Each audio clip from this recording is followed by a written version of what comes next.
¿Cómo se produce ese giro? Ese giro, me imagino que es al calor de una crisis que nos deja a todos helados, más allá del bolsillo, cuando se produce ese giro también incluso en los objetivos de con Nube de Vivienda a lo que fue la plataforma, ¿no? Bueno, pues nada, muchas gracias a todos y a todas por estar aquí, por la invitación, es un placer. Los inicios de la plataforma tienen que ver directamente con el precedente que fue V de Vivienda, que yo creo que eso es bueno que se vea, ¿no? Que a veces hay movilizaciones sociales que parece que no han tenido éxito, ¿no? Que han fracasado, pero en realidad son pasos previos para otras movilizaciones que acaban consiguiendo cosas, ¿no? Creo que tener una dimensión así un poco más amplia y más global de las movilizaciones sociales es importante. En V de Vivienda, en realidad pasó una cosa que llevamos como mínimo ya viendo en la última década, en realidad, ¿no? Que es que la ciudadanía va muy por delante de nuestros políticos. ¿Qué pasaba en el 2006, que fue cuando surgió V de Vivienda, en mayo de 2006? Pasaba que la vivienda no solo no era un problema, sino que nos decían que el modelo español era un milagro exportable a todo el mundo, nos decían que éramos un ejemplo de cómo dábamos respuesta al problema de la vivienda, y nuestro sistema financiero también decían que era el más robusto del mundo entero, ¿no? Y bueno, y estamos como estamos, ¿no? Pero quien lo dijo primero fue la ciudadanía, o sea, la ciudadanía que no tenía ni los abogados, ni los economistas, ni todos los recursos que tenían los bancos, las inmobiliarias y las administraciones públicas. La ciudadanía nos dimos cuenta de que nos estaban engañando. Y de repente, cuando nadie hablaba del tema y en los medios de comunicación no era noticia, y aparentemente todo iba muy bien, miles y miles de personas nos autoconvocamos a través de las redes sociales, ocupamos las plazas y dijimos, nos está vulnerando el derecho a la vivienda, ¿no? Entonces hay un artículo 47 de nuestra Constitución que dice que todos tenemos derecho a una vivienda digna. No solo eso, dice que los poderes públicos deberán hacer todo lo posible para evitar la especulación, y nos encontramos que en nuestro país ha pasado todo lo contrario. La vivienda se ha tratado como una mercancía, se ha dejado en manos de los poderes privados, y las administraciones no solo han mirado para otro lado, sino que han hecho políticas muy agresivas para que se especulara con la vivienda, se provocara la gran burbuja inmobiliaria, esa burbuja que salimos los ciudadanos a denunciar en el 2006 y que la administración negó completamente. Decía que no había burbuja incluso en el 2008 cuando había estallado. Como que la ciudadanía sí que sabíamos que había burbuja porque la estábamos sufriendo, ¿no? Sobre todo en el 2006-2007 era la gente joven que nos costaba mucho irnos de casa por los precios desorbitados tanto de alquiler como de hipoteca. Entonces los que estábamos sufriendo la burbuja sí que supimos ver que había un problema de sobreendeudamiento, que eso acabaría estallando, y pudimos anticiparnos, a diferencia de la administración pública. Entonces en el 2009, cuando tampoco nadie hablaba ni de ejecuciones hipotecarias, nadie sabía qué era la dación en pago, pues la ciudadanía nos organizamos y nos autoconvocamos una vez más para dar respuesta a un problema que nosotros sí que sabíamos que existía, ¿no?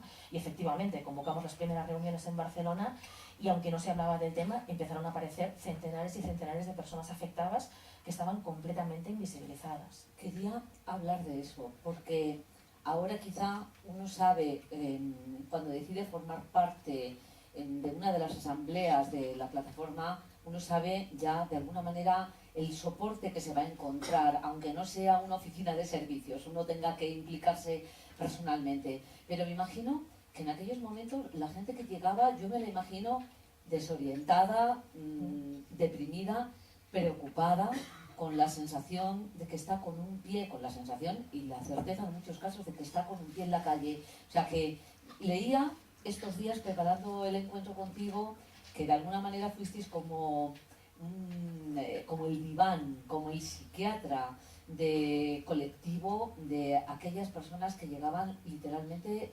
destruidas. Totalmente. Sí, yo siempre explico que cuando empezamos la PA, ¿no?, hubo una cosa en la que acertamos, que efectivamente, como veníamos denunciando la burbuja inmobiliaria, supimos anticiparnos al problema. Nosotros sabíamos que efectivamente se había producido una estafa en toda regla, ¿no?, porque es eso, los bancos engañaron, mintieron a la gente, pero también los poderes públicos, que todavía es más grave, ¿no?, porque bueno, los bancos no dejan de ser empresas que intentan hacer el máximo negocio posible, pero las administraciones públicas, el Estado, se supone que vela por los intereses de los ciudadanos y por los derechos fundamentales. Y en cambio nos encontramos con que el Estado le dijo a la población que la inversión más segura que se podía hacer, porque estas eran las palabras textuales de las ministras de Vivienda, la inversión más segura, más prudente era comprarse una vivienda, era la mejor inversión de futuro, ¿no? Entonces, claro, ¿qué tiene que pasar? Que la ciudadanía tiene que desconfiar de sus poderes públicos, que en teoría velan por sus intereses, ¿no? Entonces, claro, con unos contratos llenos de cláusulas abusivas, con engaño, se había producido una estafa clarísima. Entonces, cuando nosotros convocamos las reuniones, pensábamos que nos encontraríamos a gente enfadada con toda la razón, porque a la gente no le explicaron que en España no solo si no pagabas podías perder tu vivienda, sino que encima te podías quedar con una deuda de por vida. Si eso se lo hubieran explicado a la gente, mucha gente seguramente no se hubiera hipotecado, ¿no?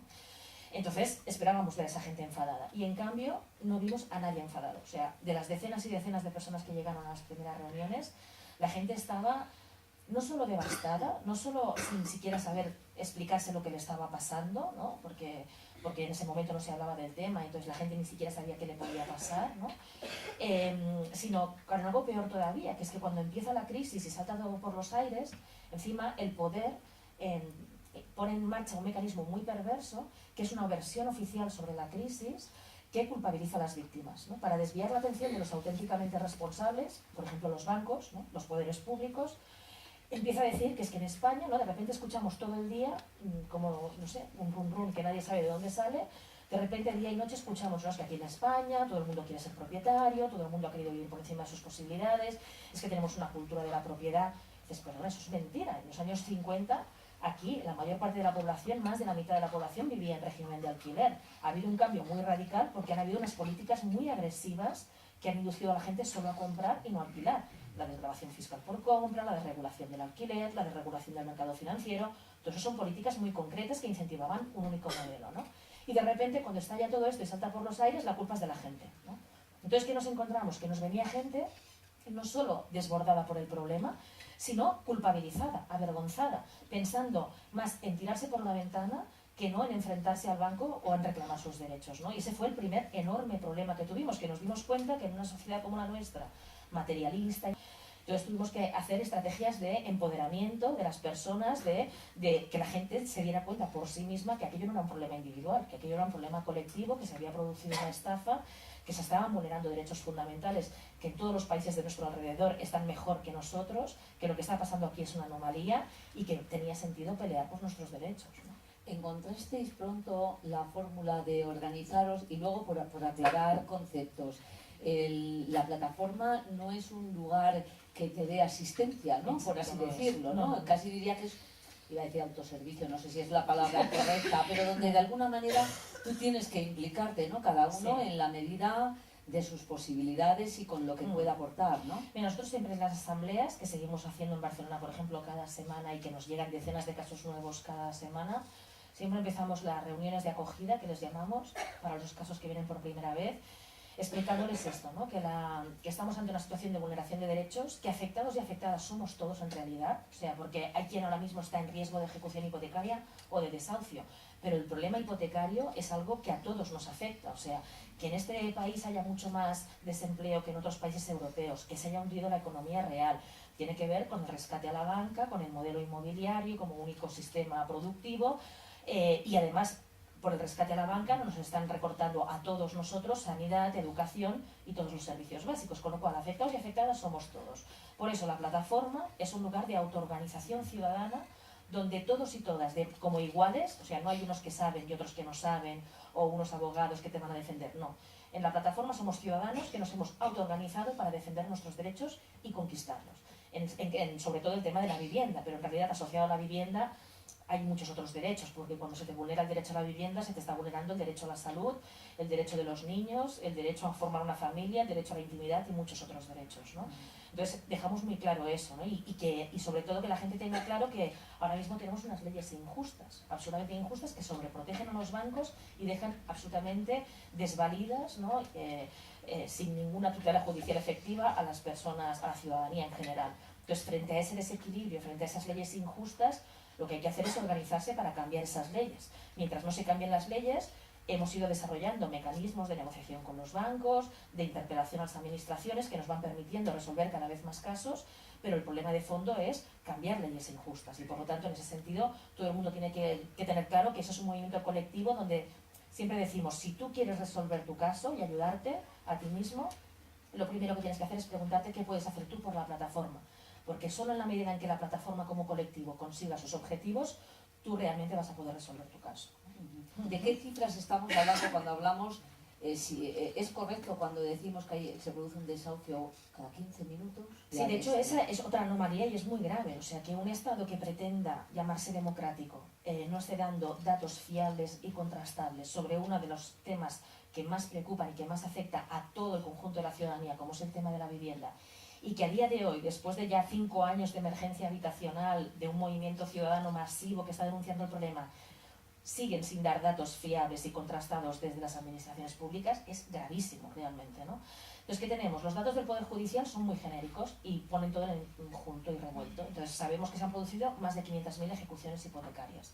Entonces, como el Poder Judicial no distinguía entre primera vivienda, segunda residencias, locales, los bancos, hasta el año pasado, ¿qué hacían?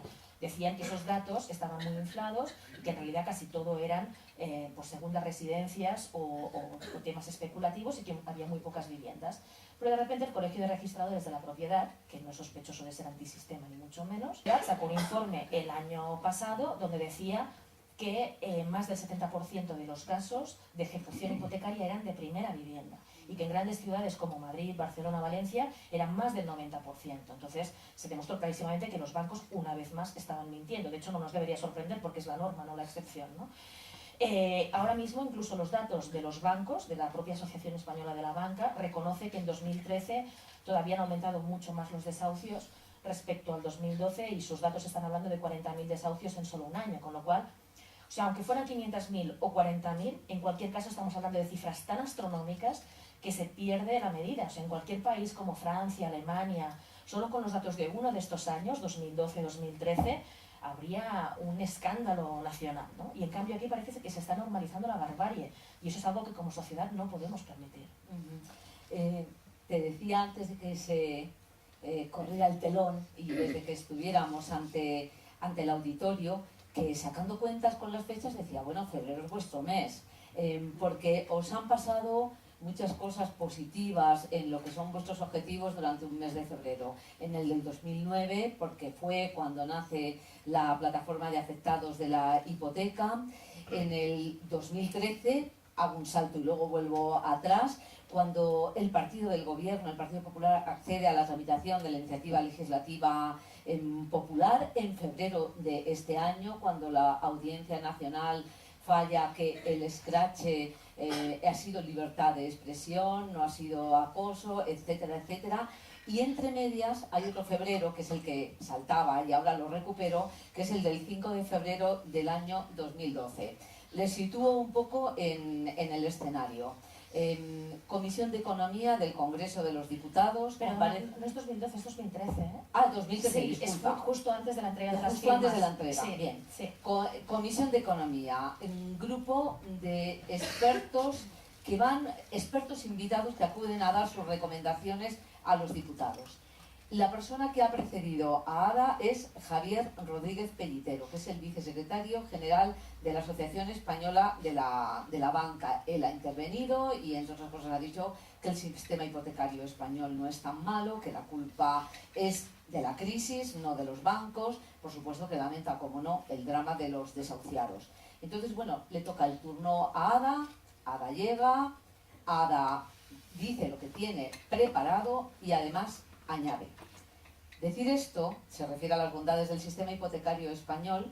Cuando hay personas que se están quitando la vida como consecuencia de esta criminal ley, les aseguro que no le he tirado un zapato a este señor porque creí que era importante quedarme aquí para decirles lo que estoy diciendo. Pero este señor es un criminal y como tal deberían ustedes tratarlo. Y la que se lió. Y la que se lió, sí. La que se convirtió enseguida en uno de... Lo estaba grabando, me parece que eran las cámaras que hay en el Congreso de los Diputados. Sí, se estaba retransmitiendo en directo y se cayó la web. ¿Te arrepentiste de haber dicho eso, de haber utilizado...? Jamás me arrepentí, no me arrepiento y creo que fui extremadamente prudente y rigurosa. O sea, desde luego podría haberle llamado mafioso y muchas otras cosas, vamos. Y no solo a él personalmente, sino que evidentemente se lo estaba diciendo porque encarnaba a los directivos de la banca española, que evidentemente creo que es una organización criminal y que realmente deberían ser procesados todos, que varios deberían acabar en la cárcel y que deberían devolvernos lo que nos han robado. Y espero que lo consigamos algún día. Entonces, creo que era absolutamente pertinente y riguroso lo que dije.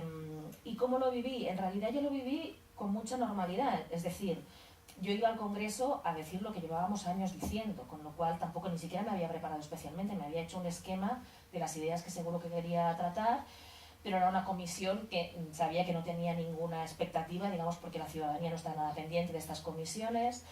Además, eso, se habían llamado pues, a economistas y lo que llaman expertos de la banca, que para mí son empresarios que defienden sus intereses, no son expertos, ¿no? Y a mí me habían puesto casi como una anécdota, ¿no? Porque algunos partidos pues lo habían planteado, pero pues eso, ¿no? Pues la activista me dejaron para la última de la noche, ¿no? En un momento en que sabíamos que los medios de comunicación no iban a estar pendientes porque ya estaba fuera del horario de prensa, etc. Entonces yo iba allí porque creía que en La Paz siempre hemos dicho, vamos a todas partes, hablamos con todo el mundo, agotamos todas las vías. Pero claro, años y años después de haber hecho ya 8 propuestas como mínimo de dación en pago en el Parlamento y que primero el PSOE y luego el PP nos los hayan bloqueado sistemáticamente, no iba con grandes expectativas, ¿no? Pero si hay que ir otra vez, pues se iba otra vez a decir lo mismo. Entonces, claro, llegué antes y sin haberlo imaginado ni previsto, pues me quedé allí a escuchar, que por cierto me dijeron en la comisión que no era habitual que los comparecientes se escucharan entre sí, que pensé, pues vaya mala costumbre, o sea, no sé, si el tema te interesa, lo lógico es que escuches al resto, ¿no? Y les pareció muy extraño que yo tuviera ganas de escucharlo. Entonces, nada, yo me senté al final de la sala y es que no me podía creer lo que estaba escuchando, porque dijo cosas incluso más contundentes de las que has dicho tú. Dijo que el nuestro era uno de los mejores modelos hipotecarios que debía exportarse al resto del mundo, ¿no? Cuando ya se sabía todo lo que se sabía, porque no estábamos hablando del 2009, estamos hablando del año pasado, ¿no? Entonces, decir eso es que hay que ser como mínimo un cínico, ¿no? Y te tiene que dar completamente igual la vida de la gente, ¿no?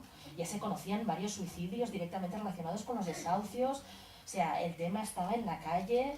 Es decir, eso realmente es despreciar a la gente, directamente es despreciar la vida humana. Entonces, lo mínimo que le podía llamar era criminal. Entonces, no, tampoco...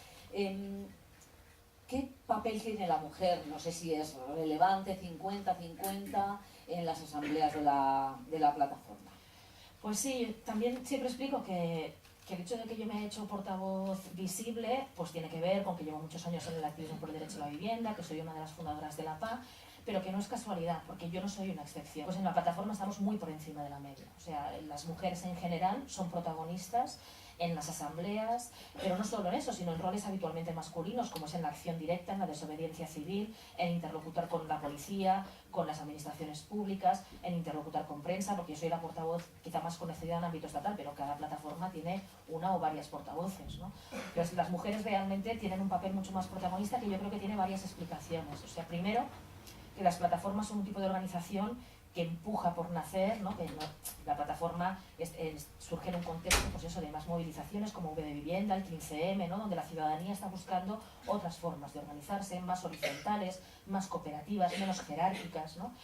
Entonces, claro, cuando tú creas espacios horizontales, cooperativos, que fomentan el empoderamiento, pues son habitualmente los colectivos más excluidos, como son las mujeres, pero por ejemplo también las personas migrantes, que en las plataformas tienen una participación muy, muy activa y muy por encima de la media.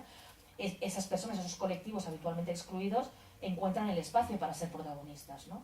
Y luego creo que hay otro motivo también interesante, que es que, claro, cuando todo esto estalla, ¿no? Esta gran estafa, que no es una crisis, es una estafa, en 2008 2009, hay que pensar que esto le está afectando a miles y miles de personas normales, entre comillas, ¿no? O sea, miles y miles de familias sin ningún activismo previo, que no solo no esperaban encontrarse en esa situación, sino que habían vivido hasta ese momento pensando que habían hecho lo más prudente y lo más normal y lo más razonable. O sea, el Estado me ha recomendado que lo mejor que puedo hacer es trabajar, formar una familia y comprarme una casa. Cuando todo esto salta por los aires, ¿qué pasa? Nos encontramos con miles de familias que pasan de la normalidad al abismo, ¿no? Porque de repente en muy poco tiempo descubren que pueden perder su vivienda, que se pueden quedar con una deuda de por vida, que aunque tú hagas lo imposible, aunque trabajes 24 horas, nunca te vas a poder volver a recuperar. Entonces eso es condenar a ser proscritos a miles y miles de ciudadanos, ¿no? Entonces, con el impacto ya que tiene eso, además vivimos en una sociedad que no es solo capitalista, sino que también es patriarcal. ¿Y qué pasa? Que el rol habitual del hombre, ¿no? Pues es ser el que satisface las necesidades de la familia, el que tiene éxito profesional, el que trae el dinero, el que provee, ¿no? Y el que tiene éxito también a nivel pues eso, profesional y económico. Todo esto salta por los aires y muchos hombres se quedan cao, literalmente. O sea, en las PAS también tenemos muchos hombres, compañeros muy protagonistas, pero también hemos visto a muchos hombres que se han quedado fuera de juego. Entonces, o que han abandonado sus hogares, o aumento de la violencia de género, hombres que han huido, hombres que vienen a nuestras reuniones y están silenciosos porque no saben qué decir, ¿no? Porque no saben explicar ni siquiera lo que les está pasando, porque realmente se ve comprometida no solo su condición material, sino también su identidad, ¿no? que estaba toda basada en lo material, ¿no? Entonces, claro, cuando muchas mujeres se encuentran con ese panorama y que se ve amenazado lo más importante, que es el hogar, y sobre todo si tienes niños, las mujeres dicen, perdona, ¿con quién hay que pelearse? Porque yo mi casa no se la voy a dar a nadie y mis hijos no se van a quedar en la calle, ¿no? Entonces vemos a muchos hombres que se han quedado fuera de juego y son las mujeres las que dicen, me peleo con quien haga falta, pero mis niños en la calle no se quedan. Has hablado de la población inmigrante que también está en la SPA. Sí. Y me venía a la cabeza, lo tenía aquí previsto, bueno, el caso que yo creo que hay un antes y un después, salvo que tú me digas otra cosa, que es el de Mohamed Aziz, cuando su caso fue a Estrasburgo hace un año, hace un año, y el Tribunal Europeo dijo contra lo que pensaban otras personas, que las normas hipotecarias españolas no respetaban la directiva comunitaria. A partir de ahí se han hecho cambios, ¿no? Mínimos, pero digamos que hay una mirada diferente, ¿no? Y algún cambio legislativo concreto respecto a la dación por pago que sigue siendo todavía muy restringida, ¿no? Claro. O sea, ese fue un punto de inflexión importante, pero que en realidad no es una sorpresa, ¿no? Porque en realidad, primero, nos dan la razón con lo que desde la ciudadanía veníamos diciendo. Las leyes en España son ilegales, porque quizás aquí son legales, pero están vulnerando una ley superior, que es la de los derechos humanos, que se supone que el Estado español, que ha ratificado toda una serie de tratados internacionales, está obligado a cumplir y lo está violando sistemáticamente. Entonces, esta ley es ilegal, ¿no? Para nosotros, y por eso creemos que hay que desobedecerla. O sea, nosotros interpelamos a los poderes públicos para que corrijan esa anomalía. Si no lo hacen, entendemos que no solo es un derecho, sino que es una obligación de la ciudadanía desobedecer leyes injustas para forzar que cambien, y también como mecanismo de autotutela de nuestros derechos. Entonces, en toda esa batalla de la ciudadanía, antes de llegar a Luxemburgo ya también se dio la situación que tenemos unos poderes públicos tan rehenes y tan cómplices de esa estafa bancaria, hipotecaria, que quienes antes respondieron, mucho antes que los políticos o que las administraciones, fueron los jueces también aquí, a nivel estatal, ¿no? Y nos encontramos con algunos jueces que empezaron a intentar hacer sentencias que dentro de la ley, que es abrumadoramente injusta, pero intentaban buscar resquicios, ¿no?, para empezar a hacer alguna sentencia diferente. Y entonces llegó la del Tribunal de Luxemburgo, que efectivamente nos dio la razón, pero lo perverso, eso se juntó luego con, además, con que habíamos entregado 1,5 millones de firmas, había un clamor en la calle, o sea, realmente el gobierno del Partido Popular lo tenía muy difícil. Conseguimos que partidos como el Partido Socialista o Convergencia y Unió, que no nos habían apoyado en los años precedentes, cambiaran su postura, y conseguimos que todos los partidos, menos el PP, nos apoyaran. Entonces el PP estaba ya entre la espada y la pared, literalmente, porque lo decía todo el mundo, los jueces, Europa, quien más lo tenía que decir, 1,5 millones de firmas. Incluso los propios votantes del PP en todas las encuestas mayoritariamente están de acuerdo con las demandas de la PA, ¿no? Pero claro, el gobierno es rehén ahora mismo de esa banca. Recordemos que, por ejemplo, ¿no?, pues el ministro de Economía de Guindos era directivo de Lehman Brothers, ¿no?, empresa que saltó por los aires y que estafó a miles de personas al inicio de la crisis. Luego fue directivo de Mare Nostrum, un banco hoy rescatado con nuestro dinero por su pésima gestión, y este señor, que tiene un historial de fracasos, ¿no?, en el sector financiero, hoy está de ministro de Economía dándonos lecciones, ¿no?, a la ciudadanía de lo que hay que hacer, y está muy tranquilo porque en realidad él no gobierna para nosotros, gobierna para sus intereses, y tiene muy claro que cuando salga del gobierno tiene trabajo asegurado en cualquier consejo de administración con grandes remuneraciones, ¿no? Y desgraciadamente de Guindos no es una excepción, es la norma, ¿no?, la famosa puerta giratoria que hace que hablemos de que en este país hay una democracia secuestrada. Entonces, con esa situación, con esa democracia secuestrada, con ese Partido Popular que gobierna y legisla para los consejos de administración y no para los ciudadanos, ¿qué pasa? Que aunque lo diga el Tribunal de Luxemburgo, han aprobado una ley que lo que intenta en realidad es darle más tiempo a los bancos para que sigan ejecutando y desahuciando, y restringir al máximo lo que ha dicho el Tribunal de Luxemburgo y lo que está pidiendo la gente. Efectivamente, no deja de ser una pequeña victoria el hecho de que la dación en pago, que nos decían que era implanteable hace 5 años, ahora está en la ley, ¿no? Y por lo tanto han tenido que reconocer que efectivamente la dación en pago se tenía que poner sobre la mesa, se han visto obligados a reconocerlo, pero le han puesto tantos requisitos que excluye al grueso de la gente afectada, con lo cual nos toca seguir peleando. Y es interesante que ahora muchos jueces han vuelto a llevar al mismo Tribunal de Luxemburgo la nueva ley del Partido Popular, y en los próximos meses seguro que volveremos a tener noticias de Europa. Quería hablar de los jueces, porque yo creo que han tenido un papel muy importante. Por ejemplo, el magistrado que llevó el caso a Luxemburgo, Martínez Seijo, él dice, lo tengo por aquí, que todo el procedimiento de ejecución hipotecaria estaba tan automatizado que ellos, cuando actuaban, es que ni siquiera sabían hacia quién o quiénes se estaban dirigiendo, ni por supuesto la problemática social que subyacía en cada caso, ¿no? Y que todo eso y que era cuando ya la habían liado parda, cuando ya habían convertido el drama en algo que estaba ahí, cuando veían que se trataba de una familia dentro, porque se hablaba no de ejecutar viviendas, sino de unidades registrales, un término que no sabemos lo que incluye. Es que fíjate los términos, ejecución hipotecaria, al desahucio judicialmente se le llama lanzamiento. Lanzamiento. O sea, qué barbaridad estamos permitiendo, ¿no? O sea, cuando ya el lenguaje es ese, es que ya no estamos hablando de personas, no estamos hablando de vidas humanas, ¿no? Hay muchas cosas a cambiar en el ámbito de la justicia también. A Seijo hay que darle todo el reconocimiento del mundo, siempre lo digo, porque fue de los primeros, no es del año pasado. O sea, no es casualidad que fuera él quien lo lleva a Luxemburgo. Él fue de los primeros jueces que cuando nadie hablaba de esto nos apoyó, nos ayudó a formarnos también jurídicamente y siempre estuvo disponible y apoyando las demandas ciudadanas. Pero también me parece muy significativo el colectivo de los jueces, ¿no? Porque es un colectivo, por definición, prudente e incluso conservador. Su tarea es aplicar la ley, no cuestionarla. Entonces, que masivamente el colectivo de jueces de distintas organizaciones judiciales con distintas orientaciones ideológicas masivamente haya cuestionado la ley, es porque realmente la ley es muy, pero que muy injusta y es una enorme anomalía, insisto, en el contexto europeo. O sea, en ningún otro país de nuestro alrededor pasa lo que está pasando aquí, y en cambio sigue sucediendo. Escuchaba un día en la radio a una persona que llamaba y que decía: yo entiendo el drama de los que no pueden pagar o de los que no pueden pagar el alquiler, que también sucede, dice, pero yo que estoy en paro, en parte vivo de lo que me pagaban por alquiler y ahora como no me lo pagan, me repercute a mí directamente, ¿no? Es decir, que a veces hay un efecto dominó en el daño que nos vamos causando. Ustedes creo que han propuesto que las viviendas vacías que tienen los bancos, que de alguna manera formen parte de un parque social para atender este tipo de necesidad. Entonces, ¿cómo se ha construido esta estafa? Se ha construido con lo que se ha llamado la sociedad de propietarios, que no ha sido un invento solo español, también fue Reagan, Thatcher, ¿no?, que privatizaron grandes parques de vivienda social.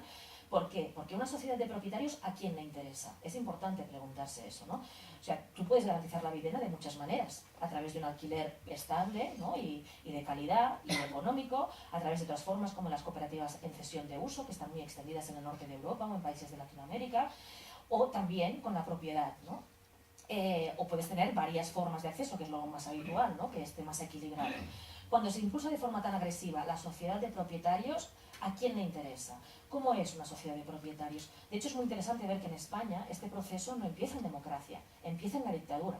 En la última fase de la dictadura, el primer ministro de Vivienda franquista, Arrese, dijo literalmente, públicamente, sin esconderse, dijo: vamos a hacer de este país de proletarios un país de propietarios, como toda una declaración de intenciones, ¿no? ¿Por qué? Y empezaron las privatizaciones de la vivienda pública en régimen de alquiler que había con la dictadura. Porque una sociedad de propietarios evidentemente es mucho más conservadora, es más individualista y es una sociedad más domesticada, donde la gente está preocupada por poder mantener lo que es suyo y su vivienda y no tanto en organizarse, en reclamar derechos, etc., ¿no? ¿Por qué lo he dicho lo de la sociedad de propietarios? Porque ahora escuchamos como desde el poder se nos habla, ¿no?, de que si tocamos la propiedad estamos amenazando a todos los pequeños propietarios que a lo mejor necesitan ese alquiler para poder pagar su hipoteca. Claro, aquí hay una cosa muy perversa, que es que se nos ha vendido como si el pequeño propietario fuera igual que el gran propietario. Y ahí nos han colado un gol discursivo impresionante. Entonces dicen que toda la legislación que hacen, la hacen para proteger a los propietarios, pero no es verdad. A quien protegen es a la gran propiedad, a los grandes propietarios, a las inmobiliarias, a los bancos, a los fondos buitre que ahora se están quedando con nuestras viviendas tiradas de precio, ¿no? Entonces, los pequeños propietarios siguen igual de mal que siempre, y de hecho esa promesa de la propiedad como algo estable hoy se ha demostrado una gran mentira, porque ha saltado por los aires y miles de personas que accedieron a la vivienda a través del sobreendeudamiento o son incluso más pobres que antes de ser propietarios, ¿no?, porque lo han perdido todo y encima son morosas. Entonces, los pequeños propietarios no han salido ganando. Aquí siempre pierden los mismos. La gente trabajadora, la gente humilde, que tiene una necesidad básica por cubrir, que es la vivienda, y quien siempre sale ganando es la gran propiedad. Entonces, ahí es donde hay que atacar, ¿no? Es decir, una cosa es tener la propiedad de la vivienda para vivir en ella. Entonces, pueden haber varias formas de acceder a la vivienda, el alquiler, la propiedad. Otra cosa es tener propiedad de muchas viviendas, tenerlas vacías, incumpliendo su función social, que está perfectamente recogida en el artículo 33 de la Constitución española. El derecho de propiedad está limitado por su función social. Tú no puedes hacer con la propiedad lo que quieras, y menos si eso colisiona con derechos fundamentales. Entonces, igual que un propietario de un bosque no lo puede quemar, o el propietario de un río no lo puede contaminar, pues no se pueden tener miles de viviendas vacías estropeándose mientras miles de personas se quedan en la calle.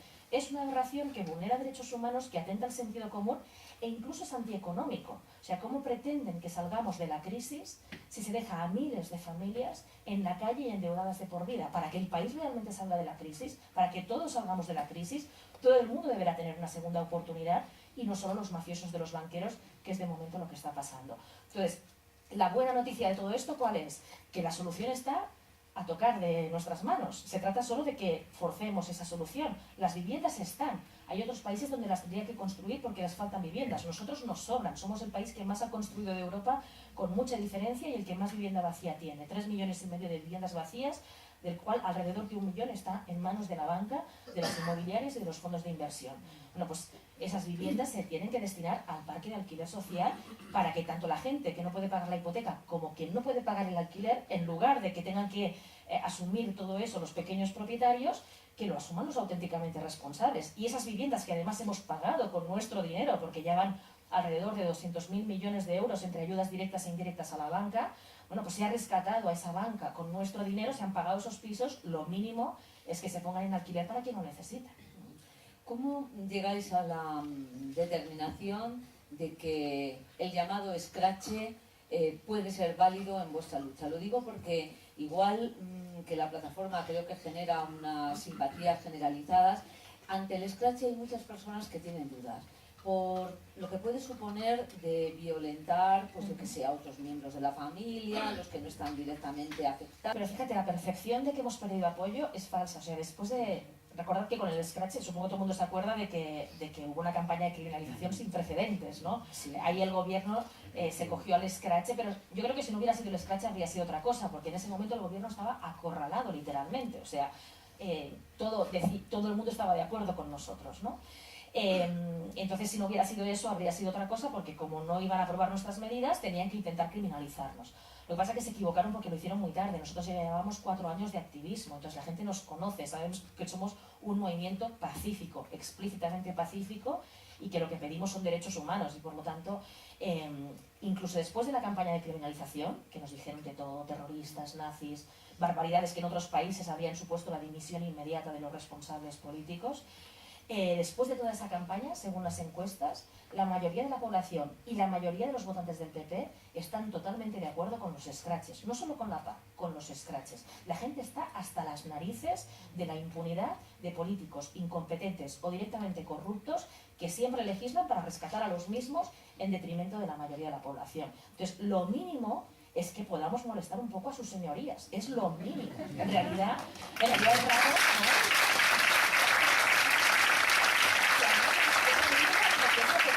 En países con una democracia más consolidada, o sea, en democracias más consolidadas como la inglesa u otras, lo habitual es que sus señorías vayan por la calle, que reciban a los ciudadanos, que les escuchen, que hablen con ellos.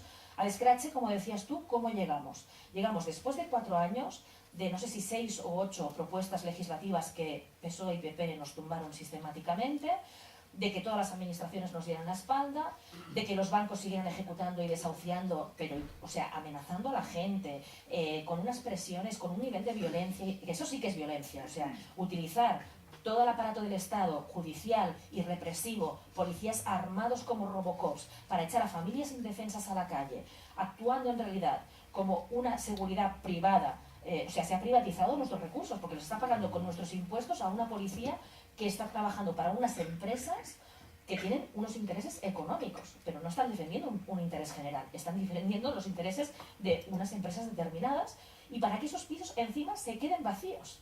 La gente en la calle para que el piso se quede vacío. Entonces, eso es violencia, ¿no?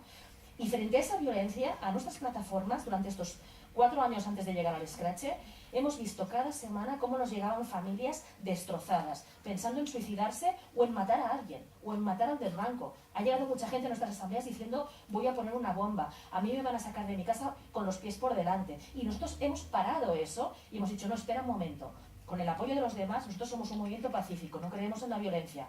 Podemos encontrar otras estrategias, la desobediencia civil, la movilización, las propuestas legislativas. Hemos utilizado todos los recursos. Hemos recogido 1,5 millones de firmas, hemos utilizado los tribunales, hemos ido a Europa, hemos ido a Naciones Unidas. O sea, hemos sido un movimiento tan extremadamente ejemplar que a veces pienso, a lo mejor nos hemos pasado. Entonces, después de agotar todas las vías de un comportamiento ejemplar de la gente afectada, que interpelemos a sus señorías, cargados de razones, con el apoyo de todo el mundo, de Europa, de los jueces, de todo el mundo, las firmas, y que sus señorías ni siquiera acepten venir a las reuniones de las personas afectadas a escuchar lo que está pasando, lo mínimo es el Scratch, es lo mínimo. Esta ya es mi última pregunta y es casi una curiosidad, es si sigue en pie la demanda contra la delegada del gobierno, que fue admitida a trámite, ¿no? Contra la delegada del gobierno en Madrid, que dijo que la señora Ada Colau y otras personas han manifestado su apoyo a Bildu y Sortu, y estos grupos a mi ver tienen mucho que ver con ETA. Sigue, no la has retirado, sigue adelante. Claro que no, porque fue, o sea, yo hice estas declaraciones y al día siguiente empezaron las amenazas de muerte graves, ¿no? Entonces hay que exigir responsabilidades y sí, el juez admitió la demanda y ahora, de hecho, en abril Cifuentes tendrá que responder ante el juez. Sí. Bueno, pues un poquito de luz para que vea todas esas manos que se van a levantar y preguntas para Ada. Ya tenemos que poner fin a este coloquio. Bueno, yo solo era, con la pregunta que ha hecho el compañero de antes, era si no habéis pensado que proponérselo a los partidos políticos para que lo metan en el programa electoral. La nación en paz, una idea tan clara, tan simple y que incluyan los que estén interesados en su programa electoral, sin implicarse en ningún partido político ni nada, simplemente que la propongan. Claro. Sí, o sea, pero nosotros lo hemos hecho siempre, ya lo he dicho, desde el primero de los días de la paz hemos interpelado a todas las instancias posibles, incluidos los partidos políticos. Hemos conseguido que partidos que hasta ahora no metían en su programa, ahora lo metan. Y de hecho, en las próximas elecciones generales, yo creo que cualquier partido que tenga la ambición de ganar las elecciones o se compromete con este tema o lo lleva claro, ¿no? Al menos la ciudadanía creo que lo va a tener bastante claro esto. Entonces, por supuesto, lo hemos hecho y lo seguiremos haciendo. Ahora bien, tanto en ese caso, aunque lo metan en los programas, aunque los jueces nos den la razón, una vez más, aprendamos la lección. O sea, aquí están en juego intereses muy grandes, hay mucho dinero en juego, hay un poder económico que ellos no necesitan hacer ni scratches, ni manifestaciones, ni propuestas legislativas, porque llaman por teléfono y les hacen las cosas así. Y por eso no tienen que hacer scratches, porque realmente lo suyo sí que es acoso, ¿no? Tienen a la democracia literalmente secuestrada. Entonces, con esos poderes fácticos, si no hay una sociedad permanentemente movilizada, dispuesta a defender y hacer efectivos sus derechos, o sea, creo que hay que aprender, ¿no? Una de las lecciones que decía antes, ¿no? De esto hay que sacar lecciones en positivo. Es que tenemos que acabar con la cultura de la delegación. O sea, la democracia real existirá solo si todas y cada una de nosotras y nosotros estamos permanentemente activos cuestionando no solo lo que hace el poder, sino también cómo nos relacionamos nosotras, qué valores premiamos socialmente, a quién reconocemos, ¿no? O sea, todo eso está en nuestras manos en realidad. Pero para que eso vaya mejor y no a peor, quiere decir que tenemos que estar permanentemente implicadas y corresponsabilizar. Esto no quiere decir que todo el mundo tenga que ser permanentemente activista y tenga que sacrificar su vida. Pero cada uno, cada una, desde su espacio propio, desde su escalera de vecinos, desde su profesión, desde su espacio de sociabilidad, pues yo qué sé, si tiene un grupo de teatro, un coro en el que canta, desde muchos de esos espacios, o sea, si queremos una sociedad mejor, la tenemos que construir en el día a día. Entonces, eso es algo que no se puede delegar, ¿no? Que a veces también cuando te dicen, preséntate a presidenta, dices, oye, ya me puedo presentar a astronauta si quieres, pero o nos implicamos todos y todas, o la sociedad mejor no va a existir, porque en realidad requiere que cada uno y cada una de nosotras, en la medida de nuestras posibilidades, desde su espacio vital, se implique en primera persona, ¿no? Para que hayan derechos efectivos, para que haya democracia, lo que tiene que haber es participación efectiva y directa de todos y cada una de nosotros. Bueno, pues aquí terminamos, pero una curiosidad. De ese núcleo de 6 original, de donde luego salió La plataforma, ¿cuántos están hipotecados o cuántos viven de alquiler? No, de los primeros que empezamos, como veníamos del activismo por el derecho a la vivienda, hipotecados no estábamos, pero éramos afectados por la vivienda. Siempre hemos dicho que hipoteca y alquiler son dos caras de la misma moneda, en realidad. Quien se hipotecó era porque en este país el alquiler era caro, era inestable, era de mala calidad. Pero mayoritariamente vivís de alquiler. Sí. Vivís de alquiler. Sí, pero ahora en La Paz mayoritariamente la gente tiene hipoteca. Por supuesto, no hablo de ese núcleo. Bueno, pues lo dejamos aquí. Solo quería decir una cosa. Cuando le preguntaban a Ada si quería entrar en política, esta mañana se lo preguntaban también a Sor Lucía Carán, ayer se lo preguntaban a nuestras amigas de Zimbabue. Yo creo que en el fondo eso lo que significa es que la gente confía en vosotras, mujeres, cada una en vuestro ámbito, que contribuyen a transformar el mundo, seguramente a hacerlo mejor, y que lo que dicen es estar ahí para que podamos confiar en vosotros de una manera articulada, ¿no? Entonces creo que tanto Lucía como nuestras compañeras de Zimbabue, como tú, eso es un piropo, en el sentido de que la gente dice, estás ahí donde podamos elegirlos y donde podáis representarnos. Bueno, pues damos por terminado, no las jornadas, pero sí los coloquios, y muchas gracias y hasta siempre. Gracias, Ana. Gracias a vosotros.